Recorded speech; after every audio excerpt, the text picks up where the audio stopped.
अस्सलाम वालेकुम, मैं असदुल्ला खान हूँ। तहरीरी फ़ैसला जारी किया है पंजाब हुकूमत ने। 18 सफ़ात पर मबनी ये तहरीरी फ़ैसला है।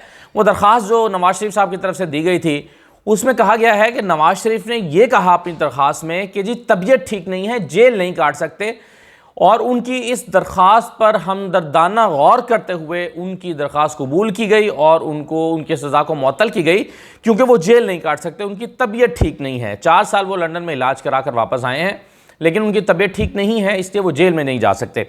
अब ये जो 18 सफ़ात पर मबनी फ़ैसला है, ये सेक्रेटरी दाखिला शकील अहमद हैं, उन्होंने उनकी तरफ से जारी हुआ है। ये दरख्वास्त 3 लोगों की तरफ से दायर की गई थी। नवाज शरीफ की दरख्वास्त थी बेसिकली, और ये अता तारड़, अमजद परवेज़ और उनका जो ज़ाती मुआलिज हैं डॉक्टर अदनान, उनकी तरफ से ये दरख्वास्त दायर की गई थी पंजाब हुकूमत को। और पंजाब हुकूमत ने इस दरख्वास्त पर गौर करने के लिए फिर 5 रुकनी कमेटी बनाई। उसमें डॉक्टर जावेद अकरम थे जो वज़ीर सेहत हैं, डॉक्टर जमाल नासिर थे, सेक्रेटरी कानून थे, एडिशनल चीफ सेक्रेटरी दाखिला थे, और एडवोकेट जनरल पंजाब थे। इन 5 शख्सियात पर मुश्तमिल एक कमेटी बनाई गई। इस कमेटी ने बैठ के इसको पूरा ब्रीफ किया। इस कमेटी ने सुना, इनफैक्ट नवाज शरीफ के जो दरख्वास्त गुजार थे उनको, यानी ज़ाती मौलिज डॉक्टर अदनान की पूरी तफसील से बात सुनी। उसके अलावा अमजद परवेज़ साहब और अता तारड़ साहब की गुफ्तगू सुनी, और उसके बाद उन्होंने पंजाब हुकूमत को, इस 5 रुकनी कमेटी ने सिफारिश की कि हाँ, हम इस नतीजे पर पहुँचे हैं कि नवाज शरीफ जेल नहीं काट सकते, उनकी तबीयत ठीक नहीं है, इसलिए उनकी सज़ा मुअत्तल कर दी जाए। तो ये आर्गूमेंट दिया है, ये लॉजिक प्रेजेंट किया है पंजाब हुकूमत ने, निगरान पंजाब हुकूमत ने नवाज शरीफ की सज़ा मुअत्तल करने के लिए। अब सवाल ये पैदा होता है कि ऐसे कितने ही मरीज़ अस्पतालों में पड़े हैं जो कॉन्विक्टेड हैं, और उनकी जो दरख्वास्तें हैं वो पंजाब हुकूमत के पास भी पड़ी हैं कि उनकी सज़ा मुअत्तल कर दी जाए, लेकिन उन दरख्वास्तों पर तो अमल दरामद नहीं होता। लेकिन नवाज शरीफ साहब के लिए आनन फानन जो है वो ये कमेटी भी बैठी, और इस कमेटी ने फ़ैसला भी दे दिया, और अब 18 सफ़ात पर मबनी फ़ैसला जारी भी हो गया, और नवाज शरीफ साहब जो हैं वो अपने घर मरी भी चले गए। अच्छा, अब दोबारा कनेक्ट करें उस खबर के साथ जो मैंने आपको नवाज शरीफ की वतन वापसी से पहले दी थी, और बताया था कि मोहसिन नकवी साहब लंदन तशरीफ़ ले गए हैं, वहाँ पर उनकी नवाज शरीफ साहब से एक खुफिया तवील मुलाकात हुई है और उसमें मामला तय पा गए हैं। तो अब ये सारी चीज़ें जो हमारे सामने आ रही हैं, ये बहरहाल उसी का शाखसाना है। एक ख़बर जिसने सुबह सुबह मुझे बहुत परेशान किया वो ये है कि खैबर पख्तूनख्वा में माली बहरान ने शिद्दत इख्तियार कर ली है। माली बहरान शदीद हो गया है, और उसके नतीजे में अब हुकूमत ये फ़ैसला कर रही है कि जो मुलाजमीन की तनख्वाह में 35% इजाफ़ा किया गया था, अभी जो निगरान हुकूमत ने जो बजट दिया था उसमें 35% इजाफ़ा किया गया था, उसको वापस ले लिया जाए, या फिर 25% कटौती कर दी जाए। अब आप देखिए कि अभी जब 35% इजाफ़ा हुआ था तो पाकिस्तान के मुआशी हालात इस काबिल नहीं थे कि 35% इजाफ़ा हो, लेकिन चूंकि महंगाई में इतना इजाफा हो गया था कि ये तनख्वाहों में इजाफा करना भी ज़रूरी था, तो इसलिए, और फिर बुनियादी ये वजह नहीं थी, बुनियादी वजह ये थी कि इलेक्शन में उतरना था, इलेक्शन ईयर था, तो 35% इजाफा इसलिए किया गया हुकूमत की तरफ से कि इलेक्शन में उतरने में आसानी रहे, और अगर इलेक्शन ईयर में आप 35% तनख्वाहें नहीं बढ़ाएंगे तो फिर मुश्किल होगा। तो सरकारी मुलाजमीन का दिल जीतने के लिए 35% जो तनख्वाहें हैं वो सब जगह पर बढ़ा दी गई। हालांकि ना इसकी सकत थी कौमी ख़जाने में, और ना ही इतनी तनख्वाह बढ़ाई जा सकती थी, लेकिन चूंकि महंगाई बहुत बढ़ गई थी और पता था कि अगर महंगाई की शरह के हिसाब से तनख्वाह नहीं बढ़ाएंगे तो फिर बहुत मार पड़ेगी इलेक्शंस में, उसके लिए तनख्वाह तो बढ़ा दी गई। लेकिन बाद में पता चला कि जेब में तो पैसे ही नहीं है, तनख्वाह तो बढ़ा दी गई है, लेकिन कैसे जो है वो अदायगियाँ कैसे होंगी। और अब फिर निगरान हुकूमत ने गौर करना शुरू कर दिया है कि 35% कटौती करेंगे, और या 35% इजाफा वापस लेंगे, या 25% कटौती करेंगे। उससे ये होगा कि उससे कम से कम 10 अरब रुपए बचेंगे, और उससे जो सूबे का निज़ाम व इंसराम है वो चलाने में थोड़ी सी मदद मिल जाएगी। ये खैबर पख्तूनख्वा के में चल रहा है। तो अब आप देखिए कि जब पिछली हुकूमत चल रही थी तो तब तक ये मामलात नहीं थे, मामलात अचानक से ख़राब हुए, और इतने ख़राब हुए हैं कि चीज़ें अब संभल नहीं रही हैं। आरिफ अलवी साहब ये फरमा रहे हैं, उन्होंने इंटरव्यू दिया कल हामिद मीर को, वो कहते हैं कि जी जनवरी में इंतखाबात का मुझे यकीन नहीं है यकीन। अब अगर सदर पाकिस्तान को जनवरी में इंतखाबात नज़र नहीं आ रहे तो फिर किसको नज़र आ रहे हैं, फिर किसको नज़र आएंगे, और क्यों सदर आरिफ अलवी साहब को लग रहा है कि जनवरी में इंतखाबात नहीं हो रहे। अच्छा, अब आरिफ अलवी साहब जो हैं वो कह रहे हैं कि जी कौम की उम्मीदें जस्टिस काजी फ़ाइज़ साहब के साथ हैं। काजी फ़ाइज़ साहब ये कह रहे हैं कि आरिफ अलवी ने तारीख दी थी कि नहीं दी थी। जवाब मिल रहा है कि जी उन्होंने कोई ख़त लिखा था, उन्होंने ख़त को छोड़े, मैं आपसे पूछ रहा हूँ कि कहाँ है नोटिफिकेशन जिसमें उन्होंने तारीख दी हो, कहाँ है कोई लेटर जिसमें उन्होंने तारीख दी हो। तो कोई भी ऐसा कोई डॉक्यूमेंट अदालत में पेश नहीं किया जा सका कि जिसमें सदर आरिफ अलवी ने कोई तारीख देने के लिए अपना कोई नोटिफिकेशन दिया हो, बल्कि उन्होंने ख़त लिख दिया था, उसमें तजवीज़ दी थी कि फ़लाँ तारीख को इलेक्शन होने चाहिए, जिसके बारे में वो कहते हैं कि जी मैंने तो क्या अपनी ज़िम्मेदारी सर अंजाम दे दी थी।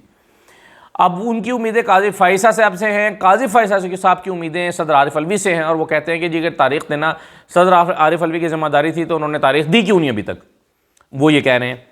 और ये कह रहे हैं कि जी काजी फ़ाइज़ साहब से उम्मीदें हैं, साथ में ये भी कह रहे हैं कि जी जनवरी में इंतखाबात होते नज़र नहीं आ रहे। तो कौम को घुमा के रखा हुआ है आरिफ अलवी साहब ने भी, और इसके अलावा काजी फ़ाइज़ साहब भी उम्मीद है कि किसी नतीजे पर पहुंचेंगे। 2 तारीख को इसकी दोबारा समाअत होनी है, तो ज़ाहिर है वो कुछ ना कुछ तो किसी न किसी नतीजे पर पहुंचेंगे। तो मामला ये है कि आरिफ अलवी साहब अगरचे वो कह रहे हैं कि जी इमरान खान कौम के लीडर हैं, वो कह रहे हैं कि जी अगर मैं भी इस वक्त ईवान सदर में ना होता तो मैं जेल में होता, जिस तरह से उठा के लोगों को जेल में डाला जा रहा है। लेकिन आरिफ अलवी साहब को बहरहाल अपनी आइनी ज़िम्मेदारी तो ठोक बजा के पूरी करनी चाहिए थी। उसके बाद जो भी होता, यही हम जस्टिस उमर अता बंदयाल साहब से भी तवक्को कर रखते थे। बहुत सारे लोग कहते थे कि उमर अता बंदयाल साहब कम से कम अपनी ज़िम्मेदारी तो पूरी करें ना, इलेक्शन को जो जिन लोगों ने नहीं कराया उनको बुलाकर उनकी सरजनिश तो करें, उनको तौहीन अदालत का नोटिस तो दें। सुप्रीम कोर्ट के फैसले पर अमल दरामद नहीं हुआ और तारीख़ में लिखा गया है कि अमल दरामद नहीं हुआ तो कुछ भी नहीं हुआ।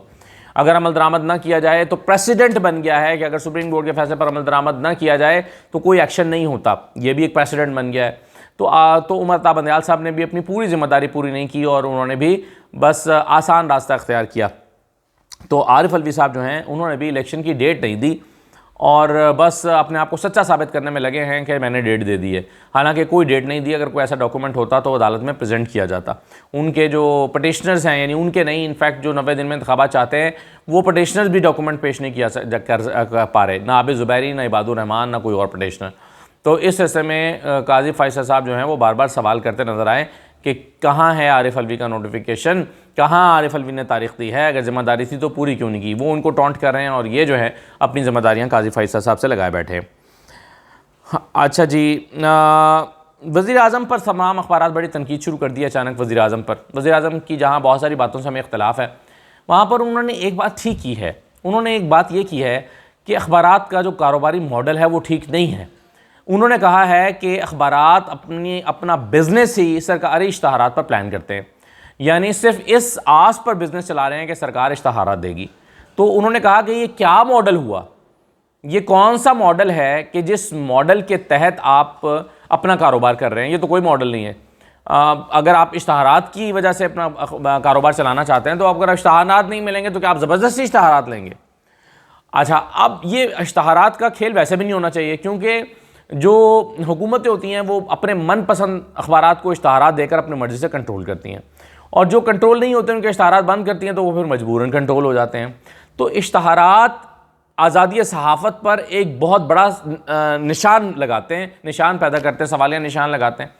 और अखबारात जो हैं, इश्तहारात जो हैं, वो अखबारात को मजबूर करते हैं कि वो आज़ादी सहाफ़त को कॉम्प्रोमाइज़ करें। और हमने देखा है कि आज़ादी सहाफ़त जो है वो कॉम्प्रोमाइज़ होती है। अखबारात बहुत सारी चीज़ों में फिर इश्तहारात की वजह से कि हमें सरकार इश्तहार ना कहीं बंद कर दे, हमारा मुआशी नातका बंद ना हो जाए, तो अखबारात जो हैं वो ब्लैकमेल होते हैं। तो अखबारात का खेल, इश्तहारात का खेल तो फिर वैसे ही नहीं होना चाहिए। तो मेरा ख्याल है ये बात बिल्कुल ठीक की है वज़ीर आज़म ने कि अखबारात को अपने इश्तहारात के लिए कुछ या अपने सोर्स ऑफ इनकम के लिए कुछ मुतबादल सोचना चाहिए। पूरी दुनिया कि इवन चैनल्स आप देखिए, बड़े बड़े जो चैनल्स हैं उन पर इश्तहारात तो नहीं चलते, CNN, BBC, वो सब्सक्रिप्शन पे चलते हैं। वो जो लोग उनको देखना चाहते हैं वो सब्सक्राइब करते हैं और सब्सक्रिप्शन फ़ीस देते हैं, और उससे वो अखबारात और चैनल चलते हैं।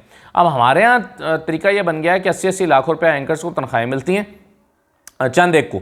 बाकी जो एंकर्स खैर बेचारे नॉर्मली पैसे कमा रहे होते हैं, लेकिन चंद एंकर्स हैं, हर चैनल के पास 1 से 2 एंकर्स हैं जो 60 लाख, 50 लाख, 40 लाख रुपए तनख्वाह लेते हैं, और उनका ख़र्चा फिर इश्तहारात से, इस तरह सरकारी इश्तहारात से। अच्छा, एक और दिलचस्प इसमें बात यह है कि प्राइवेट इश्तहार और सरकारी इश्तहार के रेट में भी फ़र्क है। यानी अगर प्राइवेट इश्तहार 30 रुपये मिनट, 30,000 रुपये मिनट चल रहा है, तो वही सरकारी इश्तहार 1.5 लाख या 2 लाख रुपए, बल्कि पहले तो 2.5-3 लाख रुपए मिनट था, फिर ये फवाद चौधरी ने इसका रेट कम किया। तो सवाल ये पैदा होता है, फवाद चौधरी ने भी उस वक्त ये सवाल उठाया था कि भाई 1 मिनट आप वही प्राइवेट क्लाइंट को 30,000 रुपये का बेच रहे हैं, वही 1 मिनट जो है वो मुझे आप 3 लाख रुपए का क्यों बेच रहे हैं? सरकार को 3 लाख रुपए का आप मिनट क्यों बेच रहे हैं? यानी आप, सरकार का पैसा क्या मुफ्त का पैसा है? अवाम का पैसा है। तो अवाम के पैसे का इश्तहार जो है वो 3-3 लाख रुपए पर मिनट के हिसाब से टेलीविज़न को बेचा जाता है, और इसी तरह से अखबारात को बेचा जाता है एक बड़ा इश्तहार। तो ये इश्तहारात का खेल बंद होना चाहिए। लेकिन चूँकि ये बात की है वज़ीर-ए-आज़म नारो काकड़ ने, तो सारे अखबारात और जो अखबारात की तंजीमें हैं वो वज़ीर-ए-आज़म के दिवाले हो गई हैं कि जी आपने ये बात कैसे कर दी है। हालांकि मैं समझता हूँ कि बिल्कुल ठीक बात की है। ये कौन सा मॉडल है भाई अखबारात का और टेलीविज़न का कि जहाँ पर आपने सरकारी इश्तहार की बुनियाद पर ही अपनी करना है? तो सरकारी इश्तहारात की बुनियाद पर करना है तो ज़ाहिर है फिर सरकार की नौकरी करेंगे ना, उन्हीं के पर्पज़ को सर्व करेंगे, उन्हीं के पसंद नापसंद लोगों को रखेंगे। वो कहेंगे कि इसको रखो, उसको रखेंगे, वो कहेंगे इस एंकर को निकालो, उस एंकर को निकालेंगे। तो कहने का मतलब ये है कि ये फिर मीडिया को इश्तहारात की वजह से सरकार कंट्रोल करने लगती है और आज़ादी सहाफ़त को बहुत बड़ा नुकसान पहुंचता है।